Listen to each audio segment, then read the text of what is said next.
And welcome to Casey Cares. We're Kansas City's nonprofit voice, and we share the stories of local nonprofiters to enhance the quality of life here in Kansas City for our residents and our visitors.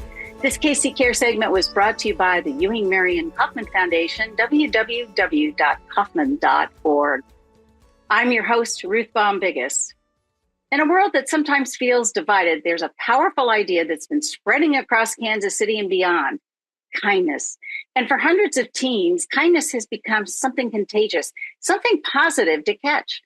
The ripple of compassion is being sparked by the Kansas City nonprofit 7 Days. Now in its second decade, 7 Days is dedicated to overcoming hate by creating opportunities for kindness through education, conversation, and community connection. But how do you actually teach kindness? And why does it matter so much, especially for this next generation? On this episode of Casey Cares, we're joined by 7 Days Executive Director Kelly Murphy and Mia Mondry. She's one of 47 high school students from the Metro serving on the organization's Kindness Youth Leadership Team. Together, they're helping inspire young people across our community to lead with empathy, courage, and compassion. Well, let's find out how kindness is taking root and why it might be exactly what we need right now in our world. We welcome Kelly Murphy and Mia Mondry. Hello, ladies. Hello. Thank you for hosting us. We're excited to be here. Yes, absolutely. Well, Kelly, would like to start with you. I know you joined the organization this past summer to lead as executive director. Talk a little bit about 7 Days and what called to you to come lead this organization. Mm-hmm. Well, 7 Days is all about kindness, and the world, if it's something I know is true, the world needs more kindness right now. The world is becoming more polarized, and 7 Days helps to overcome that by bringing people together and being a bridge builder for others. And so our programs and resources really act as that bridge for others. We educate, we bring people together for dialogue, we teach them about other points of view and how to have civil discourse and just how to respect each other for our differences as opposed to fear them and hate them. So we work with students K through 12, and we offer programs and resources that really address that gap, to try and bridge that gap. There's a vital program I want you to talk about, and that's your Kindness Youth Leadership Team. What is that? What's that all about? Sure. Well, I'm here. I could tell you from the perspective of the leadership, but then we also have Mia, who's here, who's actually a participant in the Kindness Youth Leadership Team and has been for several years, so she can also share her perspective as well. It comes together through the school year. As you mentioned earlier, Ruth, it's almost 50 students from 27 schools throughout the Kansas City metropolitan area. They come together once a month in person, and we foster dialogue. We bring in speakers. We bring in leadership development. It's primarily student-led, so they work through the content of each meeting. They help lead each meeting. There are committees that people can be on in the way of community service or social media or community engagement, those types of things. And they also help plan our twice a year, kind of the larger community-wide events that we have. One is in the fall, our Thrive with Kindness Festival that we have for teens throughout the Kansas City area. And the other is the breakfast that we have annually in the spring. So they're a very engaged and wonderful group of students, and I've been enjoying working with them. And they just bring light and energy, everything. They're just the future. I would say the future is bright when you look at these kids that are in the KYLT, including Mia. So this might be a good time to get her perspective. Yeah. So Mia, tell us about when you joined and why this was something you wanted to do during your high school years. Yeah, so this is my third year on KYLT. To be completely honest, I joined because my mom sent me a link. Good mom. Exactly. So I signed up, and I mean, at first I wasn't really sure about it. I had a lot going on. It was my second year of high school, was bouncing in and out of things, but I'm so happy I stuck with it because not only have I met so many great people that have the same goal as me, but also I've been able to do things that I never thought as a high school student I would be able to do. I've been on the news twice. I've talked to elementary schoolers a bunch of times about the importance of kindness. And I just think it's so cool that just like being in a community, like I've been able to like spread kindness and show other people how it's important to like younger generations. So yeah. One other thing, Mia, too, that you and I got to do together was travel to Topeka to talk with legislators on just how do they incorporate kindness in their communities and in the state. So that's another exciting opportunity that I was excited about, too, to share with you. Yeah. Mia, how do you share this message at school? I mean, there are a lot of different kids doing a lot of different things. People's heads are all over the place. So how does it play out for you? Yeah, so at school, there's actually a 7 days club. My school is actually the school that Ree Underwood, who is one of the people who passed away from the shooting 10 years ago. So my school has kind of brought like a lot of 7 days, like just in the school.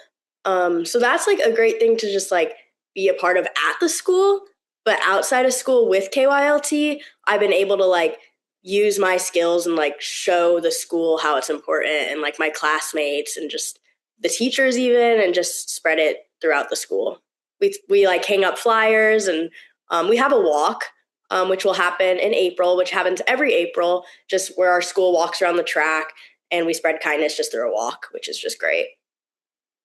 Very cool. What's the reaction you get when you try to have a conversation with someone that maybe isn't your inside friend circle to say, hey, you know, the world's a not nice place. How about be kind? How do those conversations go?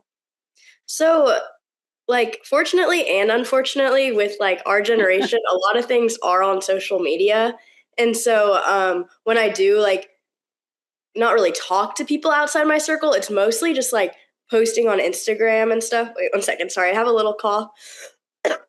Sorry about that. But I post a lot of things on Instagram where it's like I either tag 7 days or I repost on 7 days, and that gets to people like all like that aren't really in my circle, and they like will like the post and they're like, oh, what's this about? And it's easier to like actually have a conversation online, unfortunately, but it really has spread to a lot of people. And one of the new members of KYLT saw one of my posts, and now she's in KYLT, and she loves it just as much as I love it.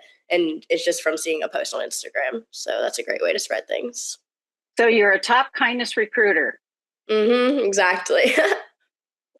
Kelly, talk a little bit more about working with this group of kids and the role that they play, hopefully in their own school or in their communities. Mm-hmm. Well, kindness is all about connection. And what we facilitate then is this connection between each other and between others in the world that they will be engaging in throughout their lifetime. So that's the part where we bring in monthly speakers and leadership programs or, you know, ways to have civil discourse with one another, those kinds of things, just to be able to respect each other for their differences and overcome those differences and, you know, not turn to things like acts of hate, which, you know, I'd like to think that that is something we can move beyond, but it seems in the news to be continuing, which is unfortunate. But so our work continues. And so when these students come together every month, it's a joy to see them interacting with one another. As Mia mentioned, you know, she's connected with other students and other students that she may not have met otherwise through just her school or her school activities. We do community service events too. So a lot of times they get to know each other differently when you're in a different, you know, we cleaned up the 9/11 you know, the monument in Overland Park. We did Heart to Heart International. We created cards with another nonprofit called For Elisa Foundation and donated those cards to Children's Mercy Hospital for Valentine's Day. So these kids are creating joy. They're spreading joy. They are just kind people at heart. And so to see them putting kindness in action in their own words is really amazing to see. And I know they'll continue doing it when they move on to the next chapter of their lives, when they graduate. We have an alumni network that we are continuing to cultivate with opportunities to stay in touch with 7 Days as well. And even some have done activities on their college campuses, like Mia mentioned, the Kindness Walk. Kids are doing that when they get onto college. So 7 Days and kind of that kindness muscle is one that we know they'll continue to flex as they move forward in the next chapter after high school. Oh, I like flexing that kindness muscle. That's a great thing. Mia, I know from what I hear that the KYLT team is also very diverse, faith-wise, race, culture, ethnicity. Can you talk a little bit about how that's been for you to connect with kids that may not look like you or live in the same area of the city that you do? Yeah. So one of the new KYLT members is someone that lives kind of, I think it's 45 minutes from me, even like downtown Missouri. And she's one of the people that I think in KYLT I've honestly gotten the closest to. We've talked like a lot. I invited her to my grad party. She's planning on coming. And I just think it's great to like get to know people that like I would never have talked to because of like distance. Like I'm just now like, or like the last 2 years, I'm like learning how to drive and things like that. I still don't drive on the highway. Like I'm not like, I'm not going to like go too far to like just see someone. But the fact that like once a month, I can actually see all of these people from like so many different backgrounds, religions, races, cultures, just everything. And we've gotten so close just in very, very little time. Like 1 or 2 meetings and you're already close to these people because you know you're going to spend the whole year with them. It's just like great. Like it's an opportunity that like so many people just don't have, and I'm very lucky that I do have it. Yeah, Kelly, how do the kids get on KYLT? Mm-hmm. There's an application process that happens once a year. The applications are found on our website, 7days.org. And they open up in early April and they close in early June. And then the selections are made in the June timeframe. And then the meetings, the onboarding starts in July. And then the welcome events start in August. And then we again run through the school year. So we encourage folks that are interested to apply. We are looking to continue to grow and expand into new school districts, into new schools.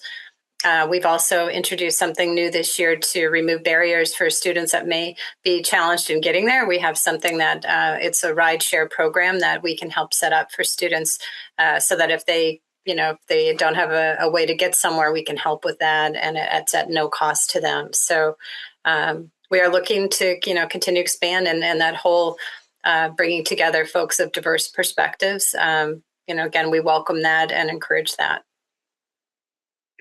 We're talking with Kelly Murphy. She's the executive director of 7 Days, and Mia Mondry, who is a member of their Kindness Youth Leadership Team, a third-year veteran. She's got her stripes.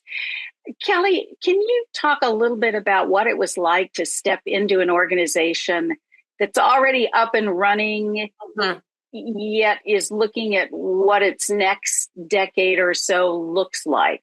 Mm-hmm. Sure. Well, I will say I've been there about 7-8 months. It is a privilege to be in this role. I feel like it is sacred space, that this organization was created out of a moment of pain for Mindy in losing her dad and her son on the same day. Mia mentioned Reed Underwood and William Corcoran as her dad. Reed was the son, and Terry Lamanno also was lost that day. So the space, I feel like it's sacred space. When I walk into the offices or when I interact with others, I'm representing their memory. I'm representing their legacy, and that the legacy now is to carry forward kindness. They were kind people, and again, lost in a crazy act of violence. So the framework, I mean, it's been great. Everything is. I stepped into a wonderfully robust organization with wonderful resources, programs, staff, board. volunteers. We have an amazing community, wonderful supporters, and I've really truly enjoyed getting to know each and every one of them. I've really made it my mission to get to know folks that are associated, and to continue to grow those ambassadors in the community so that we can make kindness a movement. It's really more than just a moment in time. It's something that we hope will amplify like a ripple and just continue to grow and grow. Well, you had mentioned that there are really two really big external events. One is this Thrive with Kindness Festival in the fall. I'd love to hear Mia talk a little bit about how that went, because this was your first year, correct? Yeah, so this was our first time ever doing the Thrive with Kindness Festival. And the KYLT, we really made it happen. Like, we planned the whole thing. We had the activities. We had what's it called? Like auctions, like things that people could win and things like that.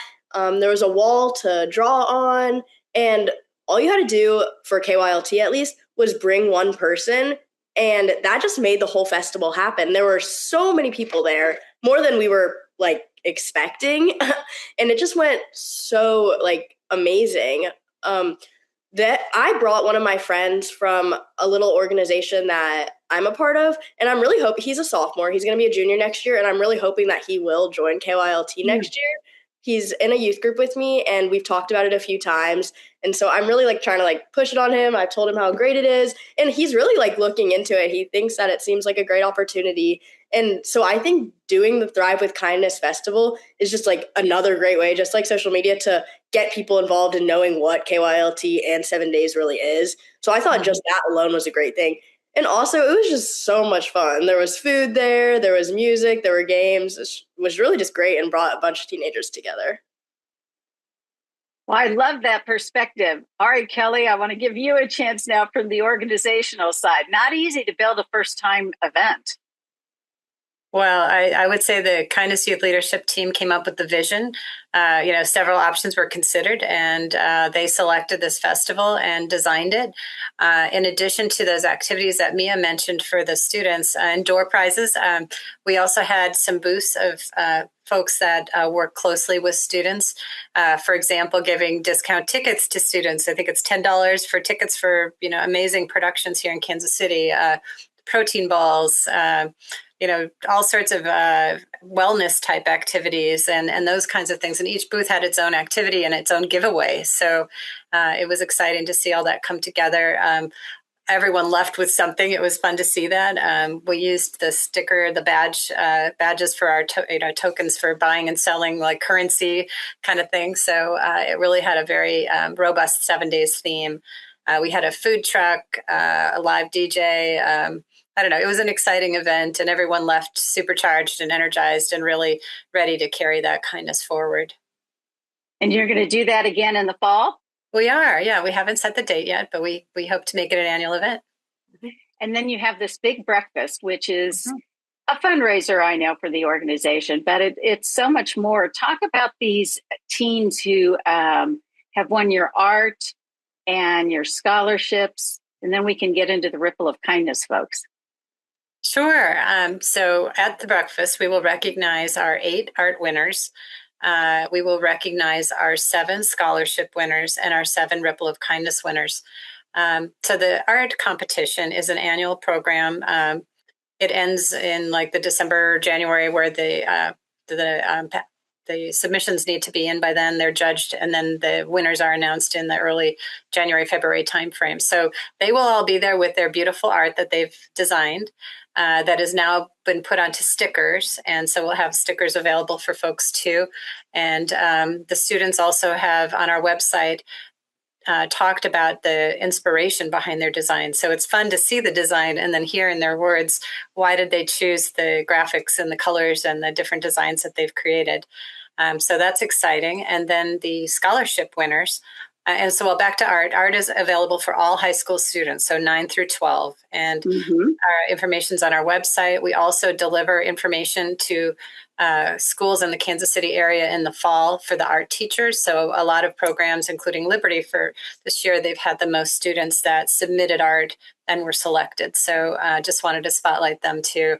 But all students are welcome to submit their art, and we welcome that. And I think you'll agree when you look online, the artwork is really inspirational, and it's quite beautiful. So on to the scholarships. So the scholarships are for high school seniors.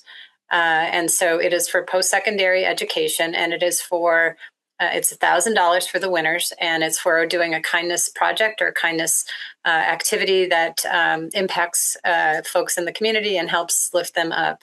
So we have 7 of those this year, and so they will be recognized as well as their projects that they will describe, and then that also is on our website. And then lastly, we have our Ripple of Kindness winners.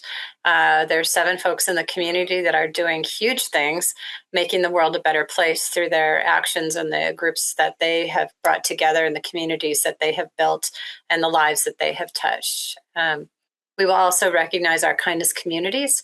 We have about 21 different cities on the Kansas and Missouri state line, both sides. We also have kindness chambers of commerce and other kindness entities that are growing every day. So that allows us to reach more people with our programs. And then they adopt activities for Kindness Week, which is in April every year. Each day of our 7 themed days is designated for 2026, it's April 20th through the 28th. And we take the weekend off. So it's 5 days in one week and then 2 days in the subsequent week. So each day has different theme and different activities that we encourage communities or workplaces or schools to take on. Thank you for all the details on that. I appreciate it. I hope our audience appreciates it. And I understand that your Ripple of Kindness folks are nominated from the community. So folks, you should watch out for those nominations. Anybody can nominate. You can also self-nominate. So check out at 7days.org. Mia, I don't want to make you sad, but this is your senior year. No. You're going to matriculate off of the KYLT team. What do you take away with you, and where do you see your involvement, or what's your onward, which is one of the themes of 7 days? Yeah. So, well, first I'm going to a small, like not totally small, but I'm going to Pitt State next year. So it's a smaller school than like KU and K-State. And something I took away from KYLT is like how easy it is to like be kind. It's really easier to be kind than it is to be mean.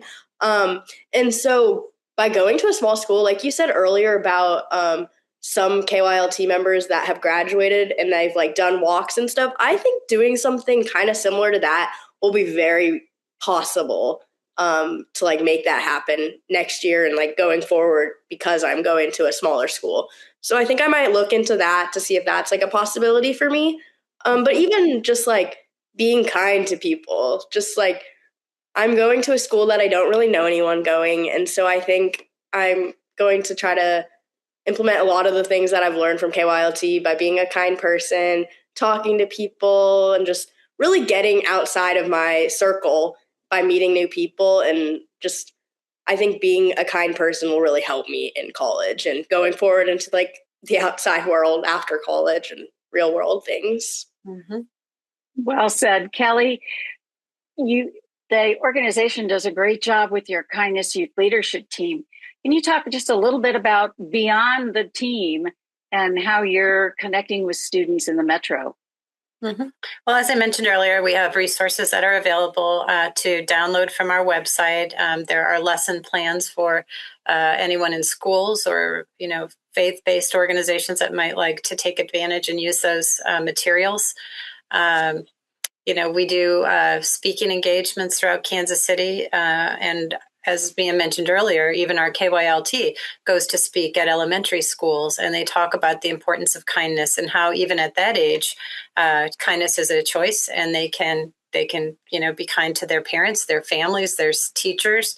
It's really fun to see them speak and see the light bulbs go off in all those beautiful little minds that are thinking about it. So I think that's something that we just carry forward, and all those things are available on our website to be ordered. And there's other resources that people can see on the website that they can use every day. How do you track impact? As so many of us in the nonprofit world know, if you're looking for funding, which I'm assuming 7 Days is, just like every nonprofit, how do you show those results or those outcomes to a potential or even a current sponsor or funder? Mm-hmm. I will say we're getting more, we're evolving our thinking on that and getting better metrics with every year as we go along. We have things that are easy to measure, like the number of kindness cities and communities, the number of students in our kindness youth leadership team back to the start of our organization 12 years ago now. We track how much has been given in terms of total scholarships. We talk about the amount of resources that have been downloaded and used in different areas, the number of residents in the kindness communities that our programs will touch. We track how many students, and Mia can attest to this too, when you come into the KYLT, we ask about how often do you do kind acts in your life? And then at the end of the program, we ask again, and, to see that trajectory where kids now are building it into their daily activities. And, I think that's something that we also will track the impact of a person in the program, that's gone through the KYLT, like how they approach kindness. With time, some of the other things that we're looking at are reduction of violence or behavioral issues in schools, where we have 7 days curriculum or resources. So that's something that I think we hope to be able to prove, but that's going to take a little bit more time and getting that data from the entities that can provide that. So those are some of the things that we track. We also, for participants at the breakfast or our events, we talk about how much more likely they would be to share kindness after the event as a way to show kind of a before and after, how a person's mindset is when they come into an event, and then how it is when they leave the event too. Mm-hmm. We also this year started a 31 Days of Kindness partnership with Small Changes, Big Shifts Foundation. And that's something we'll be taking that on as our own entity, kind of inspired by Small Changes, Big Shifts, but that will be part of the things that we offer as a resource to others. That runs in the fall, and it ends on World Kindness Day, which is November 13th. So it's the 31 days leading up to that. And so last year in 2025, we had over 15,000 participants that took advantage of that program. Wow. So if you figure each of those got a daily message with a prompt, if they went out and shared that with others, then, again, it's that ripple effect that it just continues to reach more and more people. And in doing a little background for the show today, I know that you have been found by people in other states and communities just randomly, and yes. And that you're exploring those kinds of partnerships as well, so that it goes beyond our metro area to spread that ripple of kindness. Mia, any last word for teens out there? Plug away for getting involved with 7 Days. Yeah, I would just say, like I said, be kind, because it's really so much easier than being mean, and it goes a long way. Kelly, what would you like to leave us with today about 7 days for people to really focus on and think about? Sure. I would say each of us has the opportunity to really positively make a spark in someone else's life. And as Mia said, it doesn't have to be hard. It can be something simple. Reaching out to someone you haven't heard from in a while, or dropping in on a neighbor just to say hello, or send a picture of a happy moment that you've shared with a friend or family member. Just smiling at someone in a store when you're walking by. All those things can really lift someone's spirits, and they don't cost anything. So again, I know kindness is needed more than ever in the world we're living in. Each of one of us has the opportunity to have a difference, make a difference in someone else's life. And Surgeon General and others have talked about isolation and loneliness and how that affects people's health, their physical health, their mental health. It's been proven that kindness does improve it reduces it puts things in your system that help lift your spirits. And so, again, I would just encourage anyone joining us today on this podcast to think about their own lives and one small act of kindness they could do today, and then go forth and make the time to do that. And you'll be happy you did. I think it'll lift your spirits. It'll lift their spirits. And if we all took that approach, and the world would be a better place. So I'm just empowering people to take that action, and we welcome that. Thank you both for joining us. It's 7 days. Check it out at 7days.org. Easy ways to be kind, to help you get a mindset that's positive. And you know what? You'll probably feel better too. And thank you for joining us on KC Cares, Kansas City's nonprofit voice. We're produced by Charitable Communications. This segment was brought to you by the Ewing Marion Kauffman Foundation, www.kauffman.org. Now, if you'd like to be a guest, check out our website, kccaresonline.org. Spread the love. You find us on Facebook and Twitter at KC Cares Radio and Instagram at KC Cares Online. Don't forget, Saturday mornings at 8 o'clock, you can catch us on ESPN 1510 AM and 94.5 FM. Thank you for joining us on KC Cares.